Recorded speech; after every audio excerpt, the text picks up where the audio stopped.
You are now tuned in to your number one radio station. 87.9. The truth is out there. Follow us. We interrupt this program for a special report by WKMU. Staten Island, New York. Can't sleep? Neither can we. Good evening, everyone. Do you have that late night brain buzz going on? Psych, there's no Blue today. She's busy training to be a boss bitch. So it's just me today on What If.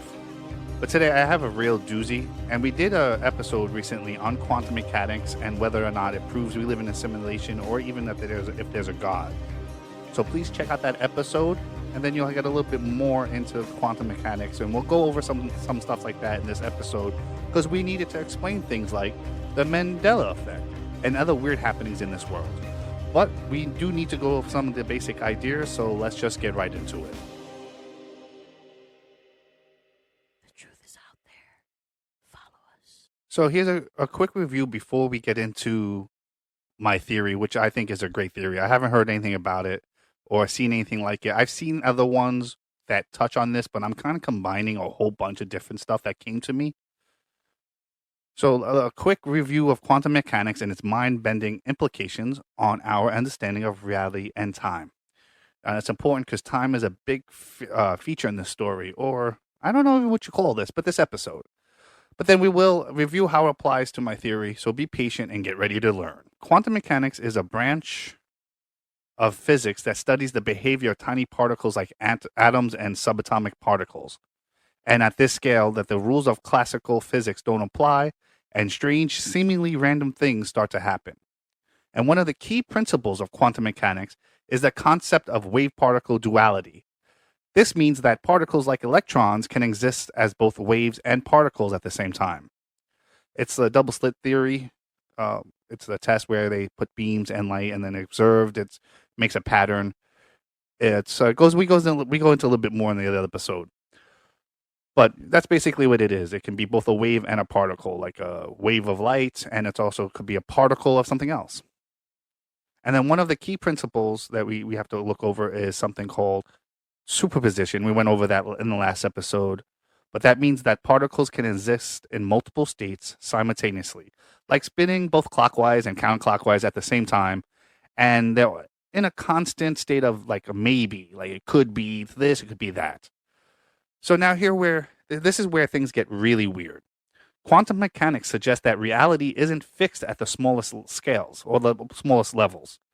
Instead, it's a probability-based system where particles can exist in multiple places and states at the same time. This is known as the many-world interpretation. Think of it like flipping a coin. In classical physics, the coin is either heads or tail. But in quantum mechanics, the coin is both heads and tails at the same time until observed. Much like Schrodinger's cat,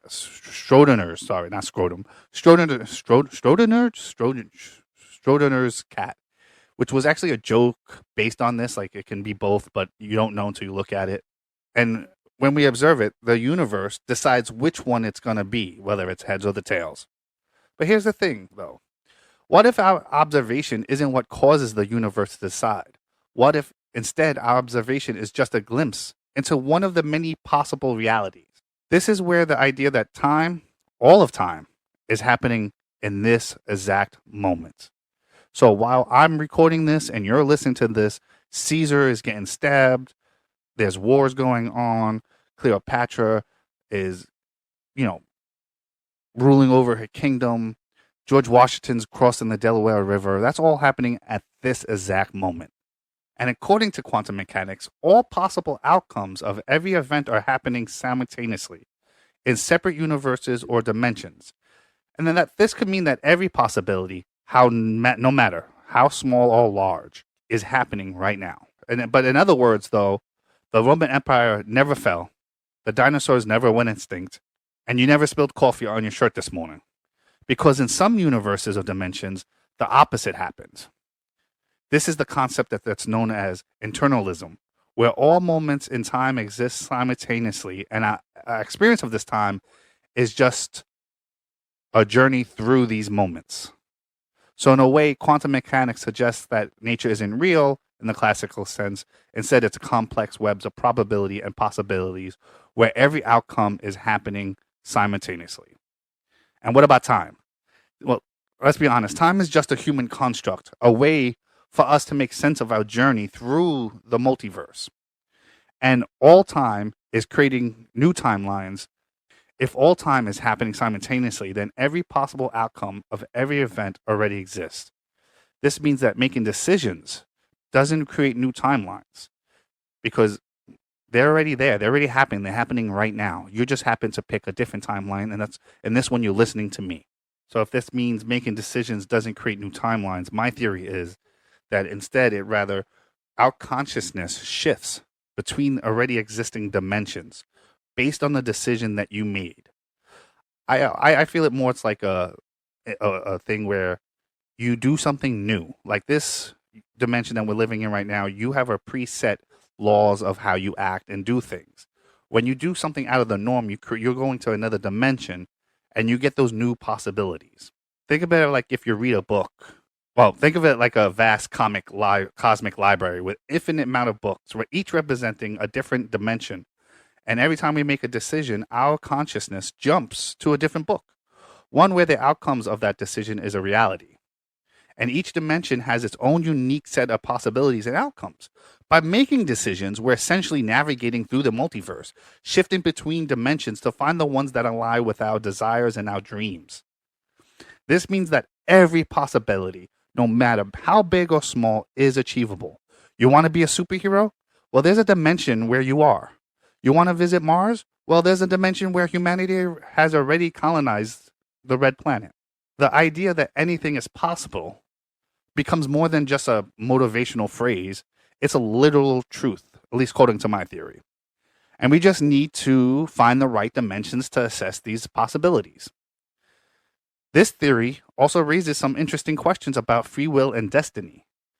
If our consciousness is shifting between dimensions, do we really have control over our choices?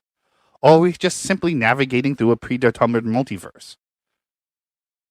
I don't think that, because I think if it's not predetermined to you, I think when you consciously make better choices and new ideas and doing new things, you are rewriting your history into another dimension, which means it's not preset.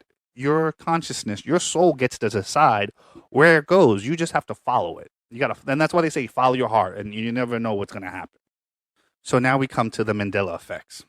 And this is like the phenomenon where groups of people remember events or facts like differently. In our conscious shifts between dimensions, as my theory is suggesting, the Mandela effects could be evidence of this process. Imagine that a significant event occurs, like Nelson Mandela's death. In one dimension, he dies in prison, while in another, he dies after serving as president of South Africa. Both dimensions exist simultaneously, with different versions of history playing out.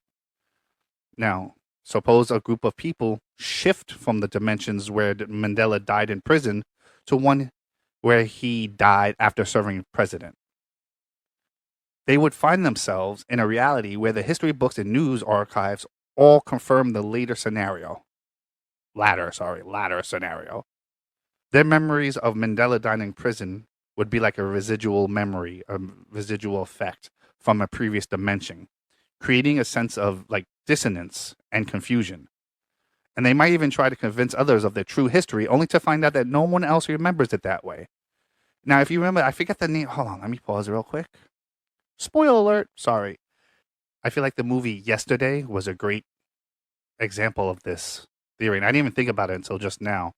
But the movie is basically some guy wants to be a rock star, and in his dimension, for some reason, it's not going to happen. But he changes and believes it's going to happen. So he shifts dimensions to one where the Beatles don't exist. So he starts writing the stories himself because he remembers them. It's kind of like the same thing there. And this would result in the Mandela effect, where a group of people would remember an event or facts differently than the majority of people. And it's not a matter of misremembering or false memories, but rather a glimpse into the multiverse where different realities coexist. And I think my theory offers like this fascinating explanation for Mandela effects. that would like I'm suggesting that they're not just an anomalies, but evidence of our consciousness navigating through the vast expanse of the multiverse. And then, this raises further questions. Are Mandela effects more common than we think, and we're just not aware of them? Could be possible. And maybe that's why the government, I don't know if you guys heard, but the government actually, there's a theory where the government is doing the, what is it called? The fruit of the loom one. They want to see how far they can trick people or how far this goes. Or maybe they know we're in a different dimension and they're trying to find the people who came with them, which would be an interesting thing on its own. Then also, can we intentionally shift between the dimensions to access different versions of history reality? Are there dimensional echoes or residual memories that can help us navigate the multiverse, which you can say is intuition or a bad feeling? But what I kind of think, if it's possible in this theory, is when you make a new decision and you put in the work and you start to be positive, the universe kind of repays you for that, giving you what you want. And maybe that's why we have all these stories of witches and superheroes and magical things, because we know it's possible. We have it in us. That we know of it. We just can't access it in this current. And maybe we have to ascend to the next level to get closer and closer to what we could really want. So speaking of the law of attraction, because that's basically what the law of attraction is, it suggests that energies attract like energies. So in the context of dimension shifts, this would mean that your thoughts, emotions, intentions attract similar energies from other dimensions, which then would cause you to shift between dimensions. And then all that really means is that you're essentially moving between parallel universes and realities. So each dimension has its own unique energy signature or vibration, or as a lot of people are saying this word frequency lately, the frequency that you're picking up is different. In this new dimension, you'll find circumstances and events that match your original intentions and energy signature. Like, imagine you're currently feeling stuck in your current reality and focus your attentions on a more abundant and joyful life. Your energy signature starts to resonate with the frequency of a dimension where abundance and joy are the dominant energies. And as you shift into this new dimension, you find yourself in reality where opportunities and resources are more abundant, and you feel a sense of joy and fulfillment. All you have to do is just believe that you'll be happy, and you'll be happy. And, if you watched that last episode about quantum mechanics, there is a process called quantum connection. I don't know if we went over connection or correction, but we'll go over it just in case. This is the process that could be related to quantum entanglement, where particles become connected across vast distances. In this context, your consciousness becomes entangled with the energy signature of the target dimension, allowing you to shift into that reality. This is just a theory. To me, it's a cool theory. But so far, it really does kind of explain the Mandela effect for me, and how, as a perfect example is last year, I said 3 times on the podcast that I'm doing research into UFOs and conspiracy theories and weird things, Bigfoots, ghosts, because even if 1% of them is true, my world, my dimension becomes more magical. And this year, it just seems like I'm getting more positive stuff that reaffirms that I live in a magical world. And so it's hard not to believe it. So what does this imply? It implies that if the law of attraction, what does this imply? Well, if the law of attraction is connected to dimensional shifts, it could mean that your thoughts and intentions have the power to attract specific realities and circumstances, that you can intentionally shift between dimensions by focusing your energy signature on a specific frequency. The multiverse is responsive to your consciousness, and you can achieve it through deliberate intention and attention. Pizza. Oh, I'm so hungry. I really need a slice. You know where we should go? Where? Sal and Lloyd. Oh, I love Sal and Lloyd. And I could get a chicken roll. Oh, the chicken roll's so good, but I have to get my pepperoni slice. It's the best slice I've ever had anywhere. And I've tried a lot of pizzas. And then if we spend more than $25, they throw in garlic knots or a 2-liter bottle of soda, which I always enjoy. I do like that. So, if you want some really good food, visit Sal and Lloyd's Pizza Place. They'll treat you like family because they've been family owned since 1991. Located at 3850 Richmond Avenue, conveniently right under the Eltingville train station. That's on the SIR, the Staten Island Railway. That's right. We actually have a railway system. Let them know that Sky and Blue said hello and thank you. Which brings us to deja vu. Deja vu is a common psychological phenomenon where a person feels like they already experienced a situation or have seen something before, even if they kind of know they haven't. It's a feeling of like being familiar with something or recognizing that can be unsettling and intriguing at the same time. I don't know how it is for you guys or you specifically listening. Me, deja vus always feel like a memory of a dream. Like it's not quite a memory. It feels more like a dream state, which could be an alternate universe. If you feel the same way, isn't that freaky? And if you feel the same way, give a like to this. Make a post like, hey, I feel the same way. Us at wkmu.podbean.com. You can find all our shows there, wkmu.podbean.com.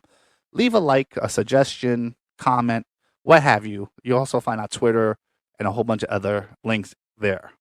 So let's continue this. This is now we're going to go into quantum superposition, which we have talked about before, but now we're going to apply to the deja vu. So imagine your consciousness is in a state of superposition. Now, superposition is when you exist in more than one state at a time. Hot, cold, up, down, electric, non-electric, energy, no energy. Anything you can think of as a state, solid, liquid, that's a state too. They exist in all of these. This means that that your consciousness can briefly visit different moments in time or parallel universes, causing you to feel like you already experienced a situation before. Like in the Matrix where he saw the cat walking by and then he looks again, the cat did it again. That's a different dimension because in the first dimension, like if you see, I guess he made a decision to look again and that changed his dimension. So the dimension he was in, the cat already went by. So when he looked again, he switched to another dimension where the cat didn't quite move yet. So he sees it moving again. So it's like quantum entanglement also. Your consciousness might be entangled with a past or future version of yourself, allowing you to access memories or feelings from a different time. This entanglement can cause you to feel like you've already said something before or have seen something before, even if you know you haven't. Like one of the examples is like, I've been here before. You walk into a room and you feel like you've already been there. You know you haven't. Maybe your consciousness briefly shifted to a parallel universe or a different time where you had a similar experience. This could be due to quantum superposition, where your consciousness exists in multiple places at once. You also have the one where like you just said something and you had a conversation and feel like you already said something that you said before. Even again, you haven't. And perhaps your consciousness is echoing a conversation from a parallel universe or a different time. This could be due to quantum entanglement, where your consciousness is connected to a past or future version of yourself. Same way if you have seen things before, it's basically like you could call it tuition. You ever have a bad feeling about something, tell you not to do something. I ignored it and my life changed drastically, good and bad. It's kind of weird that, I guess this theory would say that your consciousness has access to information from multiple sources. It's kind of like if you're watching a movie and then suddenly you feel like you've already seen the scene before. That's similar to what happened to deja vu. Your consciousness is briefly switching channels to a different reality or time, and you're getting a glimpse of a familiar scene or situation. I've had those times when, like, you ever meet a person and you feel like you've already met them before, but it's the first time you're meeting them and you feel such a connection with them that it's unsettling at times. Like, why does it feel like I know you? And then you talk to them and get to know them. And sometimes it gets worse because you realize what you know about them you don't like, or what you know about them you really do like. So it develops a deeper connection, and it goes into like that theory of soulmates, because maybe you haven't met that person yet that you're supposed to share your life with. And maybe this is your first time around and you have the person that you're with now will be the person that you see in the next life. Which all goes back to simulation, reincarnation, and God, which to me can be intertwined. Why can't science and religion have facts? So when you see a person and you feel like you met them already before, even though you really know you haven't, this is what's going on. Your consciousness is shifting between the parallel universe or different times that you can experience deja vu. And this can be due to, again, quantum position, a superposition, or entanglement. So what's happening? When your consciousness shifts between parallel universes or different times, you experience the deja vu. And again, quantum mechanics can suggest this, but the implications is that deja vu could just be evidence of the multiverse or parallel universes where every possibility exists in a separate reality. It could also be evidence of quantum entanglement where our consciousness is connected to a past or future versions of ourselves. Let me see if I could break this down to like super layman terms without using quantum mechanics as a way to either prove it or help suggest it. It's hard for me not to say that I'm kind of feeling this way because I've never felt happier in my life.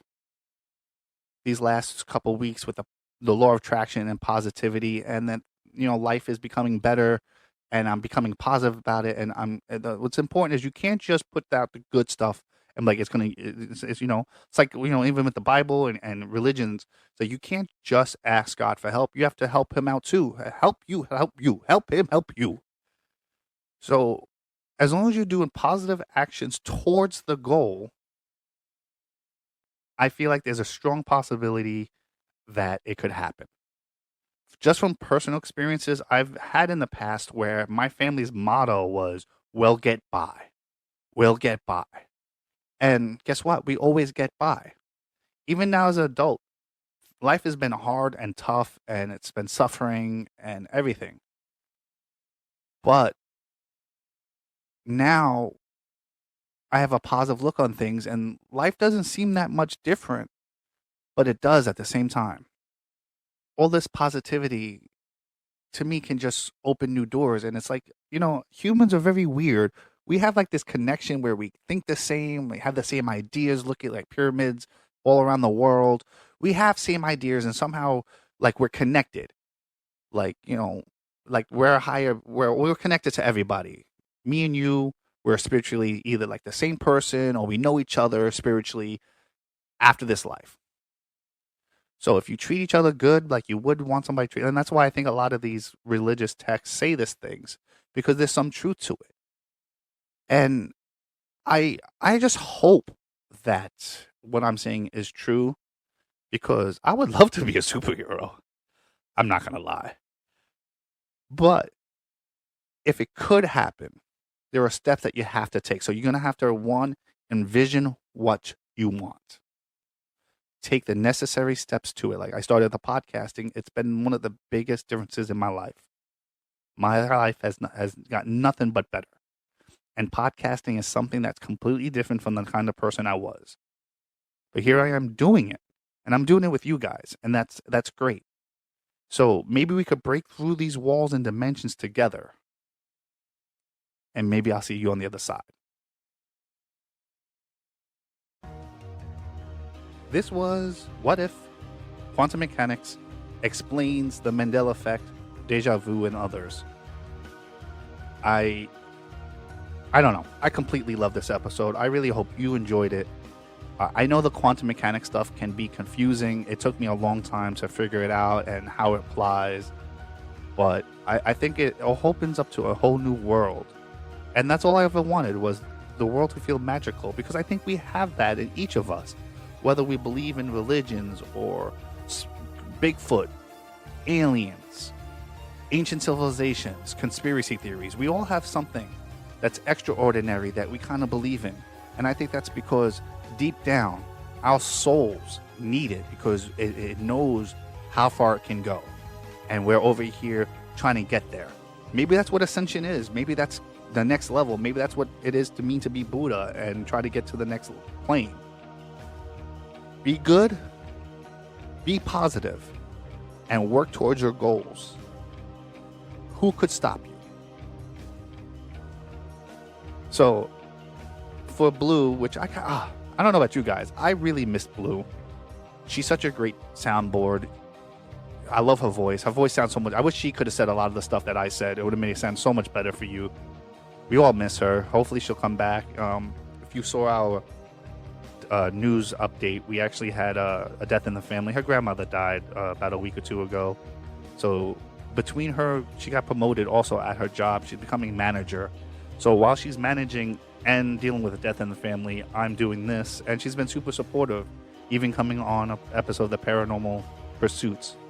So, you know, she's feeling better now. She's doing great. She talks to her mother. And, you know, sometimes we need that somebody in our life who can just talk to us and make us feel better. And it was a beautiful story. If I could actually talk about it a little bit, I will. It's a beautiful story to me because Blue's mother was born. Blue's grandmother was there for it. Then when Blue's grandma died, Blue's mom was there at the end of her life. And it reminds me of that Gemini sign where it kind of looks like 69 put together. It's like the first branch coming up is the grandmother's life, and it swirls around with the mother's, and then the grandmother's ends and continues on with the daughter. And I just thought it was beautiful. So for Blue, I will say, checking on yourself, checking on your friends. You know, it's really important that you do that. Sometimes your friends are pig-headed and they need a little extra help. And they deserve love too. And everyone deserves love, especially you. This has been a This has been a 87.9 WKMU production, signing out. Bye. This concludes our broadcast day. Good night, and God bless America.